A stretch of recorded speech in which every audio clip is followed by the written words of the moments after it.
Do you love tap dancing?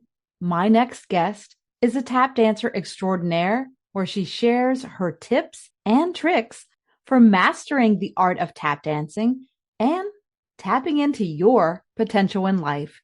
Keep listening as we flap ball change our way onto the dance floor.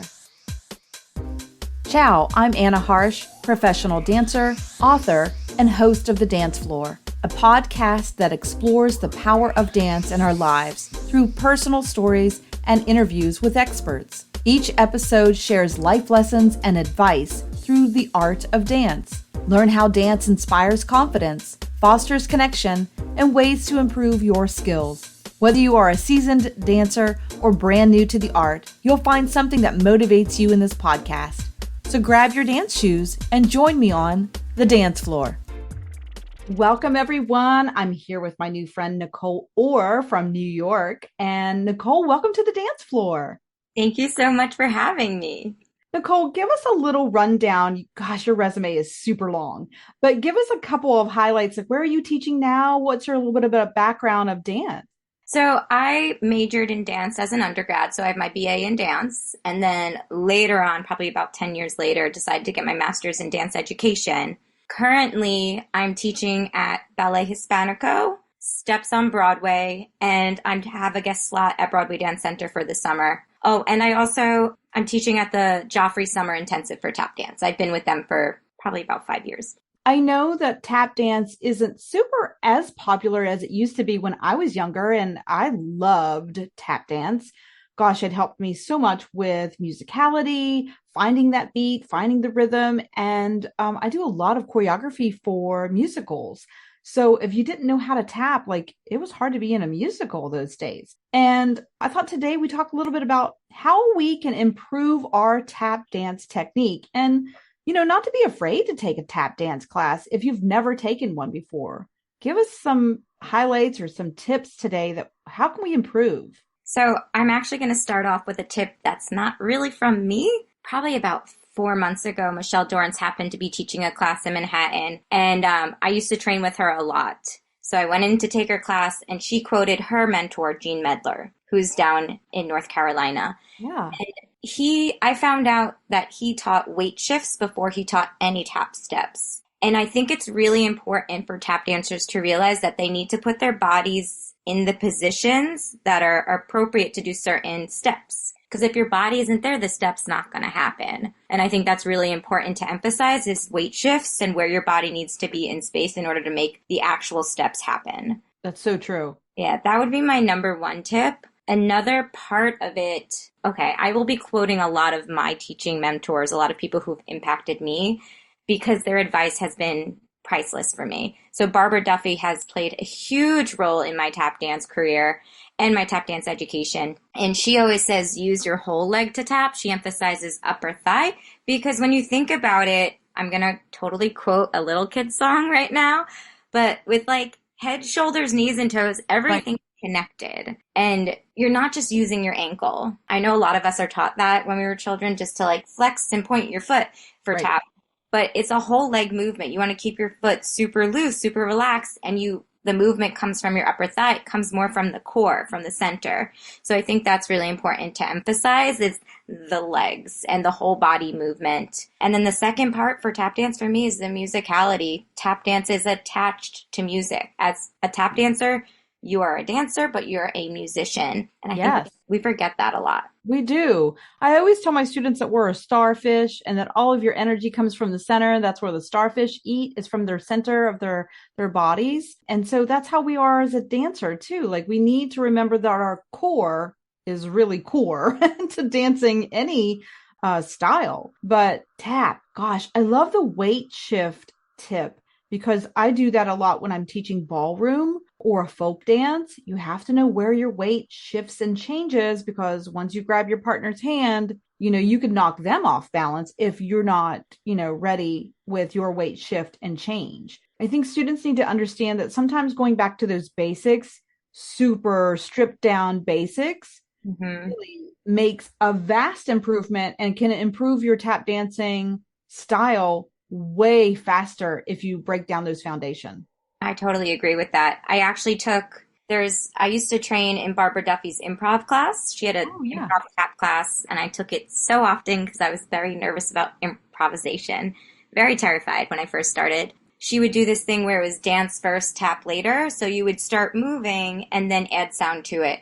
And I started incorporating that into my actual tap classes that I teach. So if I find that my students aren't understanding the weight shifts, I will have them actually dance first. Like, just what's the movement? Oh, we go here, we go there. Oh, now we're forward, we're backwards. And then it's ba ba. So understanding where your body needs to be and then saying, let's do that again, but now let's add the actual tap vocabulary that we used before. And so many students are so scared about improving. I have friends that still were like, nope, I'm not going to that improv jam with you, Anna. I cannot do it. But I always tell them you can't mess up. Just start moving. It's what improv is. It's just creating on the spot, right? Yep. And tap dance, you've got to be able to improv. You just have to. So I've started not calling it improv in my classes because I get the instant look of dread. Right? So I started calling it just freedom. Oh, like freestyle. Yeah, freedom. We're gonna freestyle right now. We're gonna tap with some freedom. There's no rules. There's no right and wrong. And that's something, it took me a long time to get over that because when I started, I had good technique. I picked up quickly, pretty good musicality, never improvised in my life. And I start performing as a professional, and in a lot of gigs, they tell you, oh, hey, jump on stage. You're going to improvise this chorus. And usually back then, my thought would be like, no, I'm good. I'll pass on this one. It's okay. But I started training with Barbara Duffy on improvisation, and she gave a lot of tools. And actually, I have the book right next to me. She wrote a book. Look at this. Wow. Okay. Tap into improv. By Barbara Duffy. And she has a lot of tools that for me helped me. A lot of it was exploration. And the big thing was developing your own style, finding the things that you like and the things that aren't necessarily you, but using those to kind of form who you are as a dancer, and then finally getting over that fear of like trying to impress. That's the truth. I love watching others in class, but you know what? Don't go so far that you're trying to impress them or, going maybe in the opposite direction, like you're dreading it because Susie Q next to you is just amazing and you just feel like you're not adequate. Like that's hard too, in class, but build those skills and do one step at a time. That weight shift is huge. I love the freedom or freestyle idea. I think I'm going to call it that. Thank you. Yeah. New word. And then the book idea, gosh, readers reading all about dance styles. Start having that book list and a book club or whatever. I have 2 books out that tapping into improv. Barbara Duffy. Is that what it was? Yep. I'm going to pick that up too, because I love reading about that. And I'm always looking to improve my skills too. No matter how old you are, we should keep improving our skills, right? Like keep going. Yeah, I feel like with improvisation, it's a never-ending process. I'm still on an exploration. I'm more confident in how I move, and I like my style, and that's a really good place for me to be in. But it took probably close to 10 years to develop that. And as much as while you're going through it, it's really nerve-wracking, and you go through highs and lows, and there are going to be lows, and that's something you just have to ride through and figure out how to grow from. I think understanding that it's a never-ending journey and that's okay, and that there are lows is really important. Nicole, I couldn't have said it better myself. We're going to take a quick commercial break. And when we get back, can we talk a little bit about life lessons that tap dancing has taught you and maybe tapping into our own potential and growing as a dancer for the future? All right, everyone, we'll be right back with Nicole Ohr. One passion, one mission: to preserve authentic Italian dance before it disappears. Dancer and author Anna Harsh brings you her 2 memoirs, La Danza and The Italian Dance Quest. Learn traditional dances from various regions of Italy. Read heartwarming stories of family traditions. These books will inspire you to preserve your traditions, unlock the beauty of Italian dances, and pick up your copies today. Visit annaharsh.com for more information. Welcome back, everyone. I'm here with Nicole Ohr. She's an amazing tap dancer, choreographer. Oh my gosh, Nicole, your resume is speaking volumes. So let's talk about life lessons. We all learn things as we take our dance classes. Like, for example, in my folk dance classes, I talk about partnership, how to be a good partner, how to be a good leader, how to be a good follower, how to make eye contact with your partner, during the shows or your classes. And that has given dancers confidence in real life. That's a life lesson that they're learning how to step up and be there for another person when it's not about you, it's about them sometimes. So what are some life lessons maybe you've learned through tap dancing? Wow. So the life lessons are endless and they're still happening for me, which is great. Right. The first big thing, and this I learned specifically from tap dance, was listening and responding. I think nowadays we tend to just have our thoughts and opinions and just shoot them out there versus listening to what others have to say, taking it in and allowing us to process it and then come up with a response. And tap dancing does that a lot, especially when you're doing something called trading, when one person, taps and then the other person responds and they go back and forth. Trading goes way, way back in tap dancing. I mean, back to like the mid 1800s at Correct. least. I always like to say, speak clearly with your tap dancing, right? Articulate. It is a conversation, right? We as dancers don't have words per se when we perform, but our movements speak our words for us. And so tap dancing, you have to be really articulate about every sound and making every sound or every word count. And so you're right. Speak clearly. Make sure that when you're trading off and doing those call and response exercises, you are using those listening skills. So, what's some advice that you would have for the next generation? For the next generation of tap dancers, my big piece of advice would be to look up historic footage of tap dance. I can't emphasize enough how much history plays such a big role in tap dance. And it's not just tap dance history, it really is American history. I think it's important to understand that so that you know where it came from and its purpose of expression and communication. Another big thing that I think is important is understanding that tap started as a solo art form.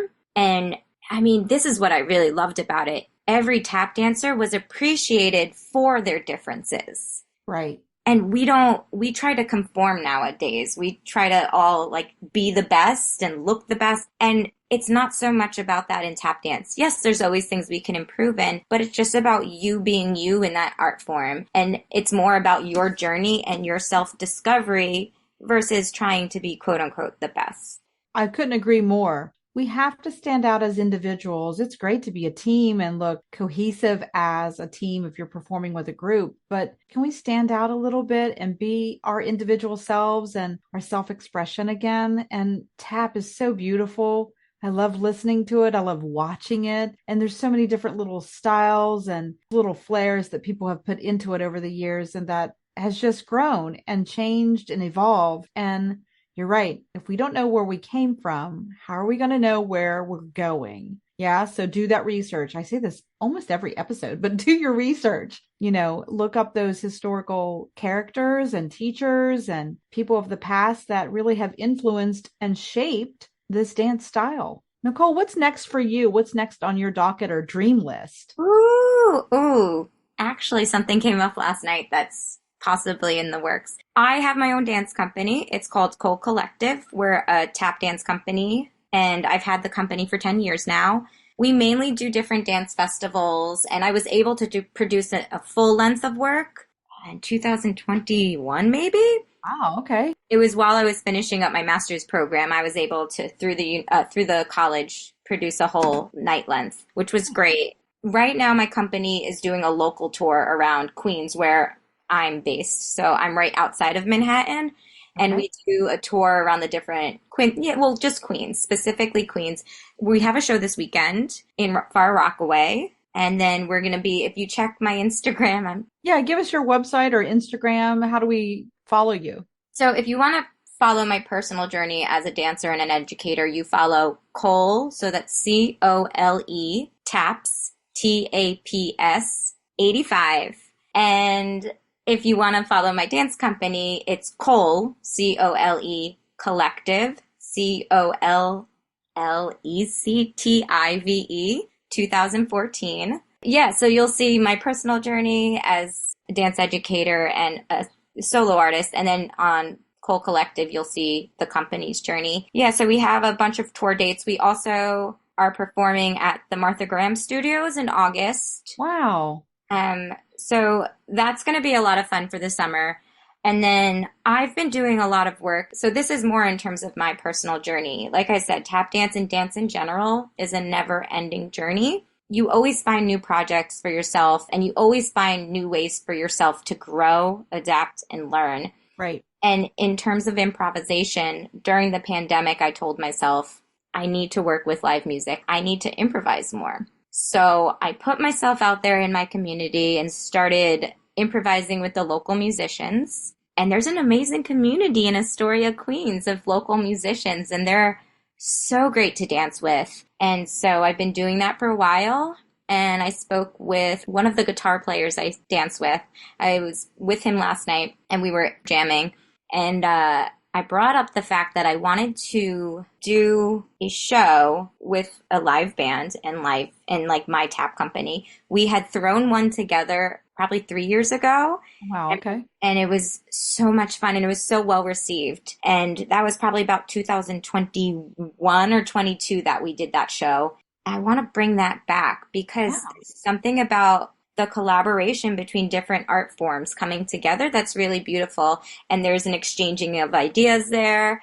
And there's a great community there. So You said it. That's the magic word, community. That's what we're all missing and we all need. And that's the number one reason why I love dance so much is it brings people together. It's an expression and a form that no matter what language you speak, no matter where you come from, dance brings us together, doesn't it? I'm sure that you're exploring all kinds of rhythms. Nicole, I'm so excited for you. I'd love to collaborate with you in the future. Please and thank you on the dance floor for real, not just virtually here. Thank you so much for sharing your wisdom and everything that you said today. I hope everybody is taking notes and go out and get that book and check out her website and her Instagram and all of those things where you can follow Nicole. It sounds like you're on an amazing journey and I can't wait to follow too. Thank you.